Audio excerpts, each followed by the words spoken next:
Welcome to the Franchise Woman podcast, where passion and purpose collide, profits are made, and relationships forged. I'm Rebecca Monet, CEO and Chief Scientist at Zoracle Profiles, along with my co-host, community advocate, speaker, author, and entrepreneur, Tracy Kawa. We have a special guest today, Miss Olivia. Please pronounce your last name for me so I don't butcher it. DiGirolamo. Oh my gosh, I love it. Olivia is the director of marketing at ServiceMinder. ServiceMinder is the platform for managing and operating home service brands. ServiceMinder's award-winning solution allows brands to acquire leads seamlessly with 24/7 scheduling, branded proposals, and targeted email campaigns. You can track your leads with extensive reporting options and convert prospects by enhancing the client experience. ServiceMinder helps franchisors make informed decisions based on data at the brand or location level. Olivia comes from the cosmetic industry on the marketing and PR side. She's been in the franchise space for a little over 2 years, and very recently you finished your certification as a CFE. So welcome aboard. Thank you. Thank you for having me. Yeah, welcome to the show, Olivia. I'm sure we'll get into service minders and all that a little later, but I would love to start by hearing about your childhood and growing up. What was it like? Yeah. I had a wonderful childhood. I grew up in New York with two very supportive parents, and I am the middle child of three daughters and all girl cousins. So I grew up surrounded by powerful, amazing women. So I'm forever grateful for that. And yeah, just very encouraging parents, very involved, and definitely one of those storybook childhoods. So yeah, very, It, very grateful. it really does sound kind of idyllic, Olivia. I've never thought about this idea that when you're raised around that much feminine energy, that many women, your cousins, your sisters, your mom, because I was raised with all boys. I mean, I had no sisters. I always longed for a sister and didn't have any cousins or etc. So do you think if a boy was thrown in the midst of that, things would have been a little bit, especially Poor an guy. athletic one? Yeah, that would have been funny. I mean, now that you just said that, it's kind of like I grew up in the Barbie movie. Maybe that's why it resonated so much with me. Like we ran the world, by our world. So yeah, What Wow. a Barbie movie. I love that movie. I thought it was great. me too. Yes, I need to go see that. Yeah, Yes. it was cute. So I guess take us through. So there you are in Barbie world, and then you go off to college. Let's start there. What did you study? So I went into college thinking that I really wanted to be a broadcast journalist. And I took my first course where I had to be in front of the camera, reading off a teleprompter, and I had immediate panic. I did not like it at all. I figured that maybe my skills would be better off camera writing. And so that's when I quickly changed my major to PR and advertising, and was way happier in that space. So that was really great. And then I also, with that, I always had an internship. So I always tried to do something that was a little bit different than PR too, to see like the marketing side and the social media side. So I had a bunch of different internships during college to be more well-rounded. So yeah. I think internships, mentorships are so important because I'm not sure any of us really know who we're going to become, right? Or what is going to be perfect for us because we haven't experienced it yet at 18 years old or 22 years old or whatever. But I'm actually curious, what did you want to be when you grew up? What did you think, oh man, this would be so cool if I could just do this thing? So I was always envious of people when I was younger that had really cool dream jobs, like an astronaut or a teacher, something that they were really passionate about at such a young age. And it always kind of made me feel a little insecure because, funny story, when I was little, I remember being at a birthday party and them going around the room and asking everybody, what do you want to be when you're older? And I said a babysitter. And I just remember my mom like clapping from the audience. But meanwhile, most parents would probably be like, what the heck? Like, why a babysitter? But yeah, so that's what I had in mind. And then as I got older, like I said, I wanted to be a newscaster, and that quickly changed. So yes. That's so great. That just tells me that you recognize loving, caring, nurturing, empowering people, even at a young age. Yes, definitely. I think I've subconsciously probably categorized, I love the way that my mom was so encouraging and supported everything that I did. And I'm sure that I had the same feelings towards my babysitter. Looking back, I should have given my mom the credit at that birthday party.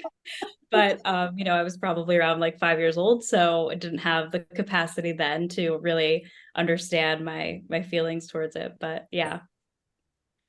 It's interesting that we put titles and roles out there, right? Because being a mom, being a good babysitter, both of which you were blessed with, there's attributes that make us as women good babysitters and good moms. I'm guessing, honestly, Olivia, that those attributes that you were attracted to and or felt that you had within you are still playing out in your life today. So what was it about the babysitters and your mom that you admired and you kind of see in yourself?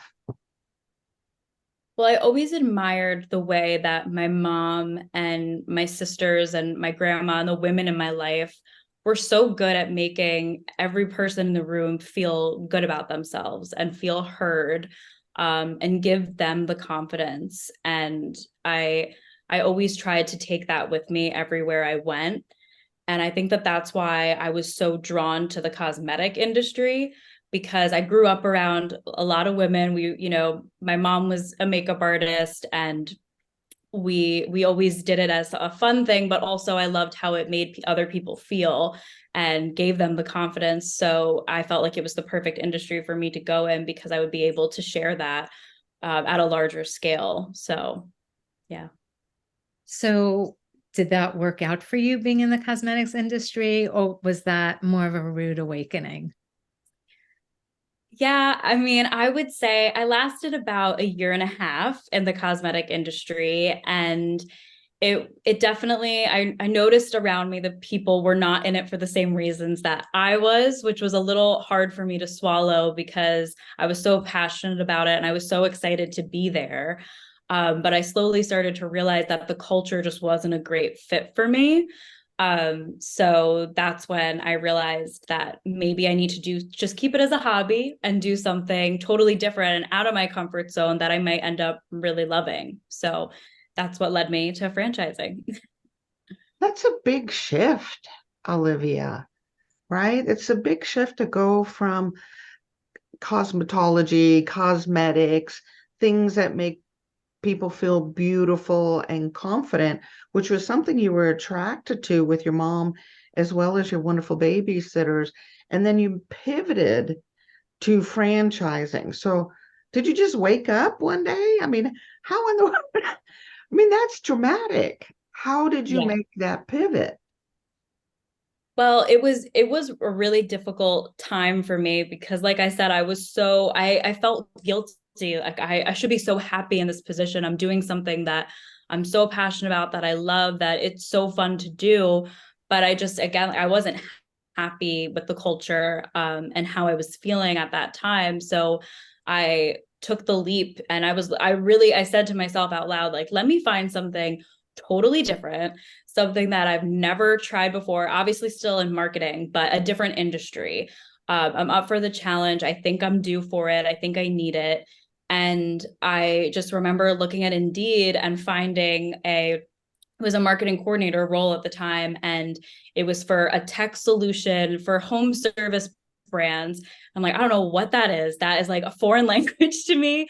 But I loved all of the responsibilities that came with the role. It was one of those unicorn roles where I could be a marketer, social media, and PR. So it brought me back to the days of all my internships and my majors, like balancing all of that. And it was an exciting challenge for me. So, and it was also B2B, and I was coming from the B2C world. So that was another challenge in itself. So, yeah. As a person myself who studies careers, I love the fact that like you hit the job board and you found something that hit on all the skills that you would love to go back into, the ones that you knew from college. But yet I can't for the life of me imagine like not knowing what that business is or what that industry is, and you just took that on. Yeah. What made you do that? I'm just so amazed with this one point. It is amazing. I have to agree with you, Tracy, that you looked at the role, not the business, what the business did. Right. So how did you know to do that? Or and how did you know I don't know if I could do that. We're both so amazed. I know. Well, it definitely, it was a hard decision for me to make, but I loved how the role, there was no marketing department yet for ServiceMinder. So I had the opportunity to basically start it from scratch. And like I said, be the marketer, PR, and social media. I always tended to go towards smaller companies so I could wear a bunch of different hats. And I loved that side of it. And I just kind of, I don't know. I mean, I took a leap of faith. I was like, I could figure this out. If I've done this before, I've thrown myself into it, I could do it again. It's, I had to have that confidence in myself. And it wasn't easy. Definitely was not easy. I didn't know what a Z was. I remember showing up the first day and they were all speaking in franchising. And I was like, Chick-fil-A? I don't know. I don't know what to do with this. So yeah. That's hilarious. Yeah, we do have a lot of franchising language, don't we? Kind of crazy. So what's fascinating to me is very little experience in franchising, in fact, zero. And you decide to take on a role where you're not just wearing one hat, but 6 hats, all of which you may have done pieces of before, but now you're doing all of them. You're able to take something from scratch and build it. Would you say you are an individual that is attracted to being out of your comfort zone or enjoys taking on challenges you've never taken on before? I mean, what is that drives you to keep doing something different? Yeah, I mean, I definitely live by putting myself into uncomfortable positions because it's the only way to grow. And I think a lot of times that's easier said than done, especially, working remote. You might not want to put yourself out there as much. It's a little bit harder because you're not dealing with people day to day, but I don't like public speaking. I get nervous speaking on webinars and things like that. So even today is jumping out of my comfort zone completely.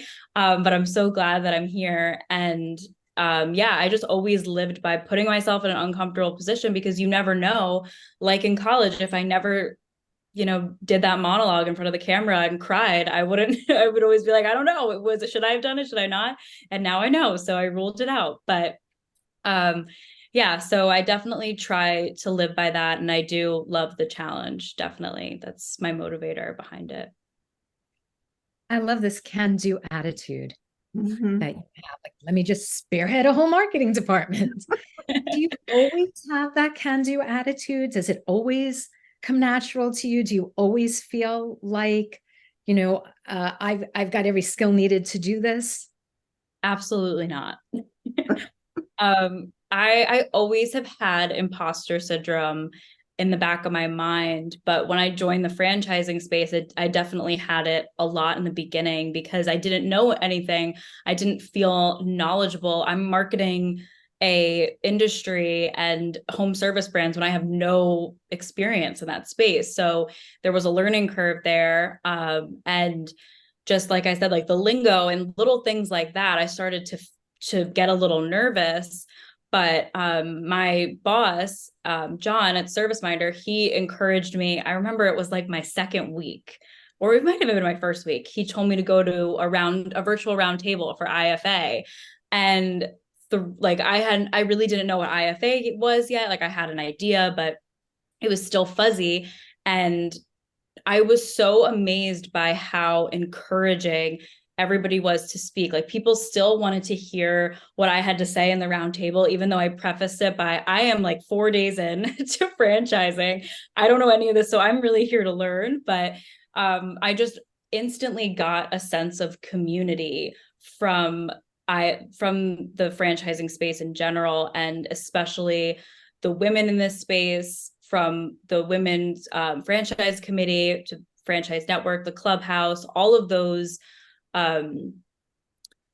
resources have really helped me get over my imposter syndrome, because we talk about topics like that together as women. And I've never professionally had women be so open and vulnerable like that. And it makes you feel less alone. It makes you feel like it's normal to be, you could be a CEO of a very established franchise brand and been in the industry for 25 years and still feel like maybe I shouldn't be here. So to feel like I wasn't alone in that space, and to be surrounded by not just women, but the whole franchise space encouraging me has been great. And they encouraged me to get my CFE, and now I'm here. I was scared to do it because I felt like I couldn't, but it definitely, I have to give them a lot of credit. So yeah. I'm getting this picture. It's like you've recreated your family life. You've surrounded yourself with a lot of sisters, right? And cousins that are all women that are about helping and going through the same thing and contributing to one another and believing in one another. You've just recreated a non-blood family is what you've done. It's pretty amazing. But I want to talk about this imposter syndrome. We've been doing this podcast for 3.5 years, and it actually comes up pretty frequently. And I'm starting to wonder if all women experience this, and why it took us so long to have these kinds of conversations. Because I don't think men have these challenges, not to the same degree we do anyway. Do you see that too, or is it just me? Yeah, no, I definitely do.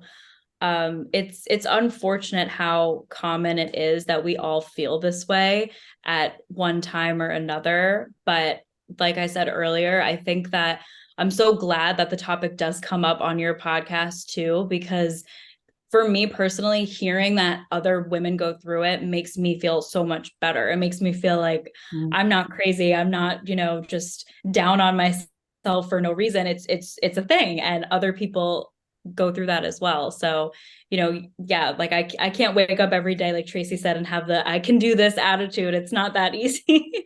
It might sound like that on paper, but it's not. So, yeah. What advice would you give to other women who are suffering from imposter syndrome? I mean, I would say definitely confide in the other women in your life, professionally or personally, on the topic. That has helped me a lot. And also just remind yourself, talk to yourself. I do this all the time when I'm sitting at my computer. You are supposed to be here. You're here for a reason.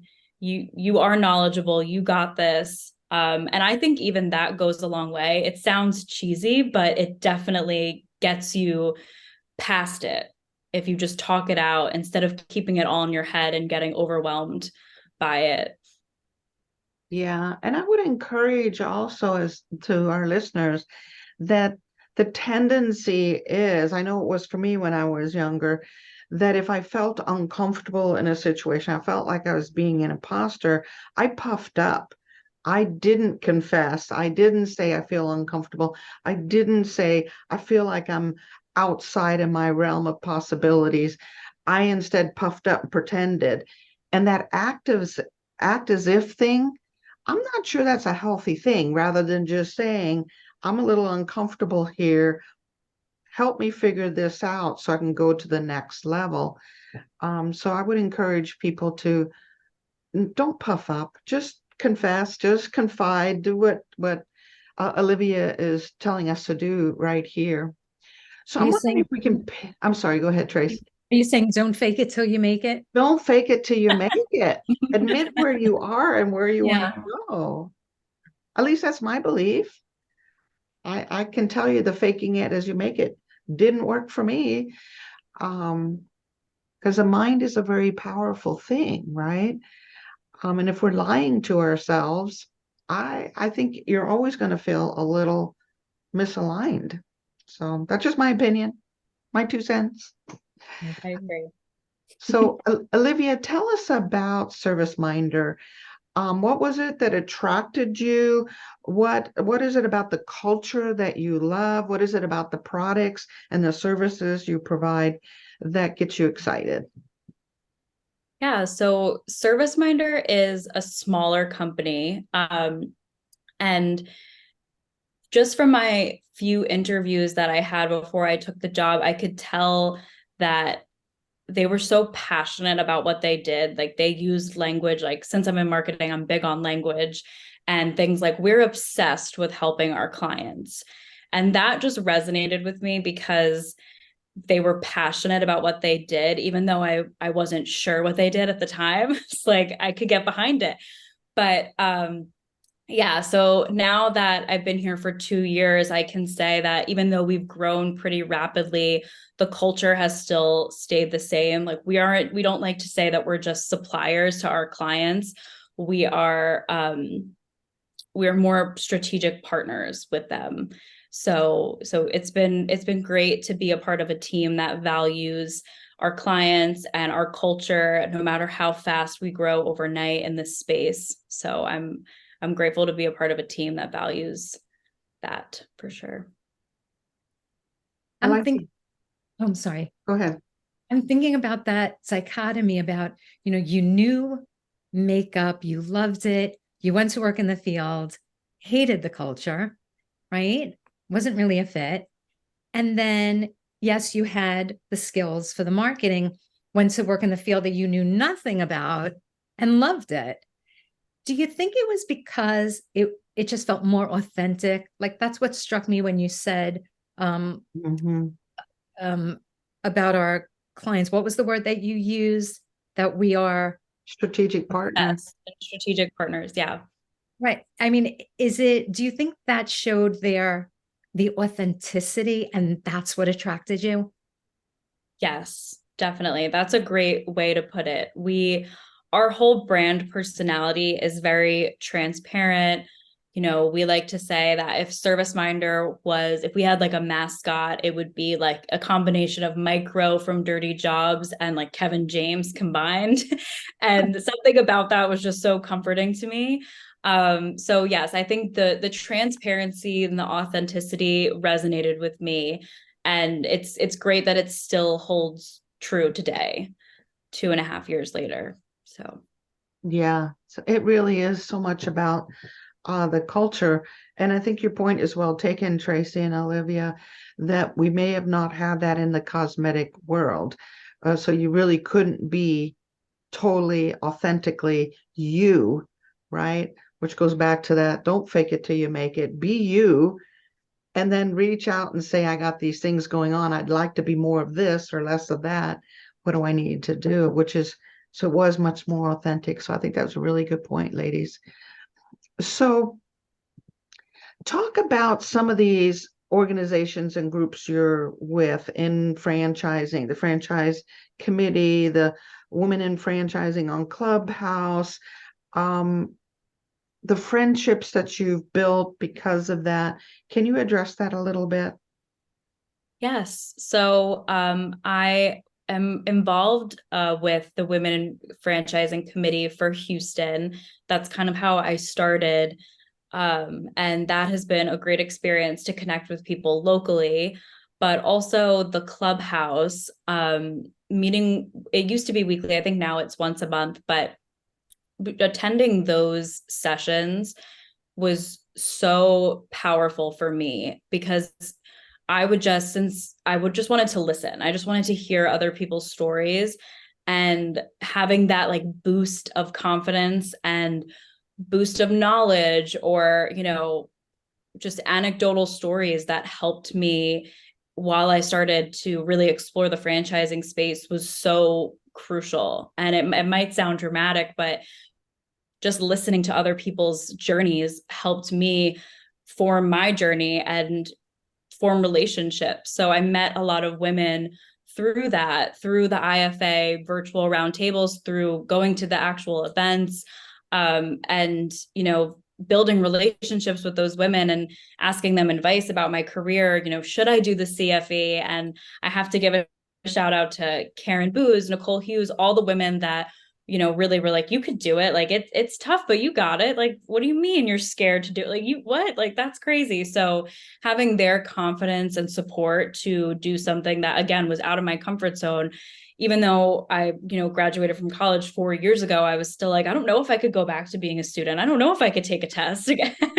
So, it's been such a great journey being surrounded by women that are willing to listen and willing to share their stories. Like, no one's ever too busy for you. That's never, no one's ever said no to me when I've asked them for any advice or help or support. So having that constant window and relationships with all these women has been really amazing.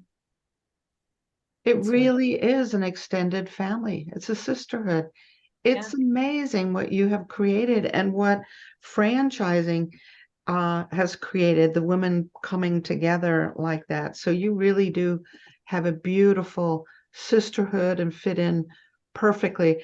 I'm excited to see 10 years, 15 years, 20 years down the road, how you then will be lifting others up and, being that big sister to someone else. I'm sure that's going to start happening as the years continue on. Right now, you've been included, you've been encouraged, and someday you'll be doing the same, one arm up, one arm down kind of thing. So I think it's absolutely beautiful. So talk to me about your future. Will you continue to take on challenges and put yourself outside your comfort zone? Do you have a vision of the future, or do you just trust that it's going to evolve in the way it is meant to be? Yeah, I mean, right now, I think that finishing the CFE program I know that I'm only 2 years into the franchising journey, but it feels like the beginning for me. It made me more curious about different roles in the franchise space, like the franchisor side and how that works. And it made me want to learn more about other people's career paths and how they got there. And what was it like when you did your CFE program compared to what it's like now? Because it's forever changing, but I don't know where I'll end up, but I'm making a promise to myself to continue to put myself out there, put myself in uncomfortable positions, and always be a student. Just because I have the certificate doesn't mean that I'm off the hook. I want to still learn about the franchising space and learn from others. So yeah, I'm looking forward to paying it forward and being that big sister, like you said, one day. Yeah. I love that you're doing so much with intention, right? Like you just graduated, but or you're graduating in February, receiving your certificate, but yet you're still looking to grow and learn and making that proclamation to myself that I'm going to be a lifelong learner. I think that's incredible. So for all the people who just can't get enough of you and want more of you, where can you be reached? On LinkedIn, Olivia DiGirolamo. If you need, should I spell it out since it's tough? Please do. So it's Olivia and then DiGirolamo. Thank you for doing that. Yes, I have a tendency to stumble on fancy names. So I'm so glad you spelled it out for You us. are not alone. You are definitely Um, not. it's crazy. So sometimes I don't even try. It's like, oh my gosh, I'm gonna make a fool of myself here. So Olivia, we really, really appreciate you being so transparent, authentic, and joining us here today, and even providing some advisement to those coming up behind you, what will make their journey through franchising a good one, right? And I like how you reframe things around this idea of a sisterhood and how important it is for us as women to believe in one another and come alongside one another and to pay it forward and to pay it back and to do those things to literally recreate what you originally had as a child and were blessed with. We can all have if we intentionally, as Tracy said, go about trying to create it. And that's exactly what you have done. So thank you for sharing your heart. I really appreciate you. Oh, thank you so much for having me. This was so nice. It's been fun. And Tracy, any final thoughts from you? Ah, Olivia, I just love the way you are so willing to try new things. I mean, this is coming from someone who I can't even get my grandson to try a new food, but yet there you are, like trying new things. And I was thinking about it, even if it's just for the purpose of the process of elimination, you're just so willing to try something new. And I find that to be so encouraging. You're so authentic, you're so inspiring. And I can't wait to see what this, as Rebecca said, what the future holds for you. We'll be following you. Oh, thank you so much. I actually might be living vicariously through Olivia. I keep a tab on you, girl. So again, thank you, Olivia, for carving out time for us today. We really appreciate it. And for those of you listening in today to the Franchise Woman podcast, where passion and purpose collide, profits are made, and relationships are forged, make sure to share Olivia's interview with others within the franchising space, like, comment, and of course, we'll see you next week on another episode.